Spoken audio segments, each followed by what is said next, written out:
Assalamualaikum warahmatullahi wabarakatuh. Salam sejahtera untuk kita semua. Selamat datang di channel Panji Faisal Muhammad. Kali ini saya akan berbagi sedikit mengenai tips, trik, dan saran dalam menghadapi UTBK 2020. Ya, oke. TPS UTBK 2020. Silakan bagi teman-teman yang belum subscribe, di subscribe dulu. Oke, yang pertama, tips dari saya adalah saya akan bagi menjadi 3 term. Term yang pertama ada di tahap persiapan. Term yang kedua ada di tahap pelaksanaan.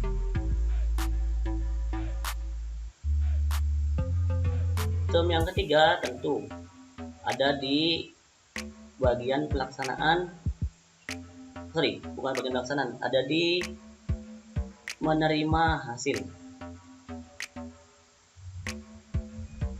Oke, kita akan kupas satu persatu. Yang pertama di bagian persiapan tentu, yang pertama adalah belajar. Nah, bagaimana sih cara belajar yang efektif dan efisien? Nah, begini, saya punya tips bahwa belajar itu harus memiliki jadwal yang terarah. Oke, kemudian setelah jadwal kita harus punya sumber yang kredibel tentu, atau yang sesuai dengan kisi-kisi. Dan yang ketiga itu kita belajar jangan sendirian, kita harus punya grup belajar.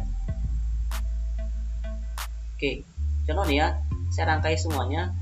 Jadwal belajar, misalkan nih pagi kalian belajar, oke, sampai siang istirahat sebentar. Nah, sore sambil menikmati suasana dan ngabuburit, kalian bisa tuh sambil mencari sumber di YouTube, di internet, di grup belajar Facebook, WA, Telegram. Kalian cari sumber belajar yang sekiranya bisa menambah ilmu, wawasan, dan pengetahuan kalian. Oke, nah, boleh malamnya ini sempurnakan dengan grup belajar. Tadi pagi kalian belajar apa, merasa kesulitan, tidak bisa menjawab soal, share di grup belajar itu. Tanyakan, biasanya ada aja yang memberikan solusi. Bahkan mungkin solusinya lebih baik daripada di pembahasan buku, ya kan? Nah, tips juga kalau bisa nih nanti cari grup belajar yang aktif di sana supaya bisa saling berbagi informasi dan sharing soal. Karena biasanya nih seperti tahun lalu ada yang memberikan bocoran, oh soal di hari pertama, hari kedua seperti ini, di hari ketiga bisa mendapatkan sekiranya oh gambaran soalnya seperti ini, berarti siap-siapkan dulu sebentar, 1 malam cukup. Nah, itulah. Jadi kalau belajar sendirian saja, yang zaman sekarang sudah banyak grup bertebaran di mana-mana, kamu salah. Kamu harus cari grup belajar. Oke. Dan yang kedua, setelah jadwal, kamu harus punya metode.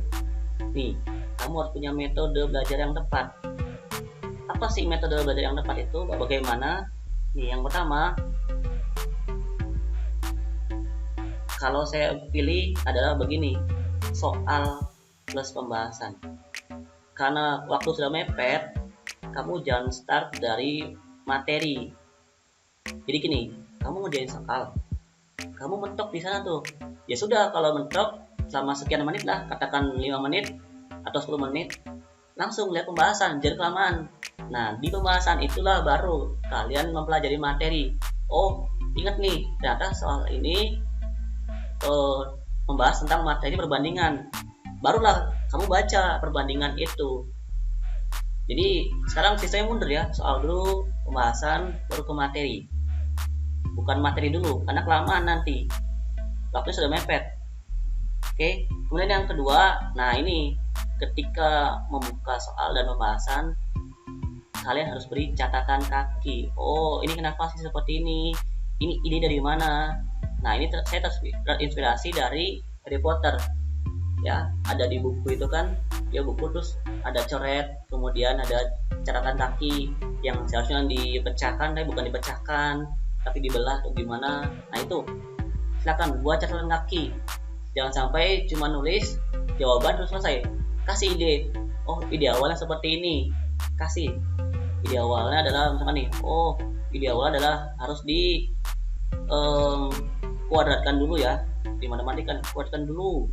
Oke, atau oh nanti kasih juga jangan lakukan ini, jangan lakukan itu. Nah itu jadi mengurangi waktu belajar kalian, lebih efektif dan efisien. Kasih catatan kaki. Oke. Nah setelah kalian belajar, kalian harus menguji kemampuan kalian sampai mana sih.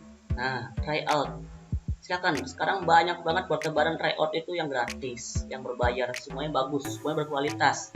Silakan coba. Nah tentu tryout ini bisa untuk menguji apa? Pertama mental kamu, ya, mental. Jangan sampai mental kamu down melihat nilai kecil, atau mental kamu down ketika lah ketemu soal ini belum pernah sama sekali nih, saya belum pernah baca, gimana cara menghadapinya. Nah di tryout itu harapannya kalian sudah terlatih ya. Kemudian yang kedua, menjadi tolak ukur kemampuan. Dengan waktu yang sesingkat ini, kira-kira saya bisa nggak melewati itu, atau lebih baik saya pilih jurusan lain mengamankan posisi saya, yang mending kuliah atau gimana. Nah silakan jadikan itu tolak ukur. Nah kemudian yang ketiga, barulah nih setelah sekian banyaknya tryout, kalian harus evaluasi apa yang kurang, apa yang salah, sempurnakan. Di evaluasi ini kamu harus menghasilkan suatu strategi yang tepat untuk diri kamu sendiri. Nah nanti di bagian strategi ini akan saya jelaskan lebih detail di bab pelaksanaan. Oke, yang ketiga, setelah jungkir balik tryout segala macam, tiba saatnya kamu harus memilih jurusan. Memilih jurusan yang tepat sesuai dengan waktu dan kemampuanmu yang ada. Dengan waktu kurang lebih 1 bulan lagi, kira-kira kamu bisa nggak melejit, atau ya sudah seadanya saja, atau bagaimana. Nah ini kalau di sekolah pasti disarankan minat, bakat, kemampuan, karena emang di sekolah kamu bertanya saat masih banyak waktu luang untuk belajar. Tapi sekarang dengan kondisi seperti ini, kalian tidak punya waktu, maka realistis saja. Dengan waktu yang ada, cukup nggak untuk meningkatkan kemampuan? Dengan waktu yang ada ini, bagaimana kondisi saya? Apakah mau yang mending kuliah di tahun ini atau nanti tahun depan? Itu silakan, teman-teman punya kondisi dan latar belakang yang berbeda. Oke. Masuk ke bagian pelaksanaan. Nah, ketika di hari H pelaksanaan, kamu harus feel happy. Tidak boleh tegang, tidak boleh khawatir nggak bisa ngerjain, santai saja. Ya, bawa happy aja. Karena kan kamu sudah belajar, sudah try out, sudah berusaha, sudah berdoa, sudah berikhtiar. Feel happy aja. Oke. Nah, yang kedua baru nih, gunakan strategi saat TO. Gunakan strategi saat TO. Nah, makanya tentu ketika TO itu harapannya kamu mendapatkan satu strategi yang ideal untuk diri kamu. Nah, saya punya tips untuk strategi pengerjaan UTBK ini ya. Jadi begini, saya bagi menjadi 2 bagian, yang merah sama yang hijau. Ya, nih yang merah begini. Kalau ketemu ini pengalaman saya sendiri ya. Kalau ketemu soal seperti ini, bahasanya saya akan biasanya ada kesimpulan, ya, kesimpulan. Kemudian ada menentukan judul atau topik, ya kan. Kemudian kalau di bahasa Inggris main idea, ya kan, atau the purpose. Main idea, the purpose. Nah, kalau saya lebih menyarankan soal ini dilewat dulu. Kenapa? Yang pertama takes time, kemudian yang kedua bisa mengurangi konsentrasi saya. Saya sudah lelah duluan membaca sangat banyak itu, sedangkan diburu-buru waktu. Kalau saya lebih memilih mengerjakan soal ini nanti. Kesimpulan, judul topik itu kan harus dibaca semua. Bayangkan, baca semua ya, sedangkan dia itu cuma ada 1-2 soal, satu soal kesimpulan. Kan sayang banget kalau harus baca semuanya, ya kan? Nah, kalau saya lebih memilih ngerjain yang hijau dulu nih, yaitu apa? Sinonim, ya kan? Antonim. Itu kan cuma satu kata dan cepet. Kalaupun kita lupa teorinya, teori lupa tentang sinonim antonim, kita bisa mengira-ngira, oh jawabannya itu yang mendekati, ya kan? Kemudian kata yang bercetak miring, kemudian kata baku. Nah, saya lebih memilih mengerjakan soal ini dulu. Kerjakan yang cuma cukup membaca 1 kata, 2 kata. Kita tahu, kita sudah punya gambaran, sudah punya jawaban nih. Kayaknya itu jawabannya, itu lebih cepat. Nah, ini tips saya kalau mengerjakan soal bahasa. Nah, kalau soal matematika, kuantitatif, silakan. Itu memang bacanya sedikit, tinggal pilih aja mana materi yang sekalian dikuasai. Materi grafika, samaan kuadrat, perbandingan, geometri, peluang, yang mana dulu itu terserah, pasti beda-beda. Tapi kalau untuk bahasa, saya lebih suka sinonim dulu, antonim, kata miring, kata baku. Yang kesimpulan, judul, main idea, lewat nanti saja. Nah, yang terakhir, setelah mencoba strategi segala macam, ternyata mentok nih, waktu habis. Nah, biasanya ini dia nih yang ditunggu-tunggu, nembak jawaban. Nah, sebagai bocoran, kalau tahun lalu kan memang tidak ada nilai minus ya di UTBK sekarang. Kalau tidak ada nilai minus, pastikan jawab semua. 1. Nah, yang kedua, lalu bagaimana cara menjawabnya? Nah, tips juga ini tahun lalu terjadi, nembak jawabannya cukup 1 huruf saja, 1 opsi saja.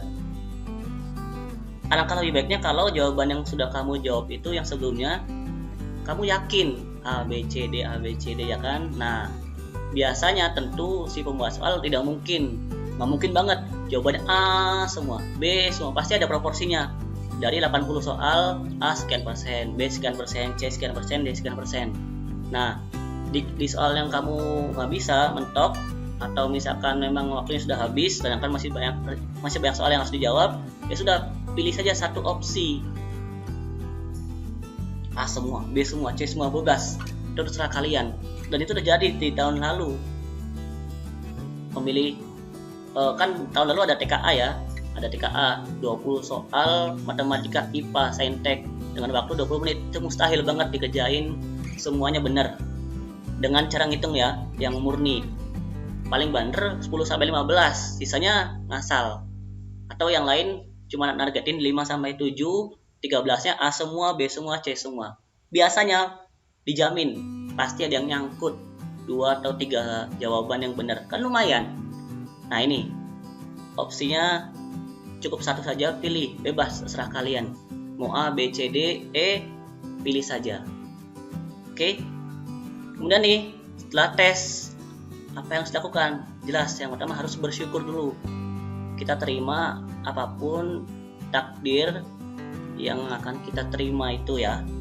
Kita sudah berusaha, sudah berikhtiar, tinggal tawakal, sudah pasrah saja apapun yang terjadi.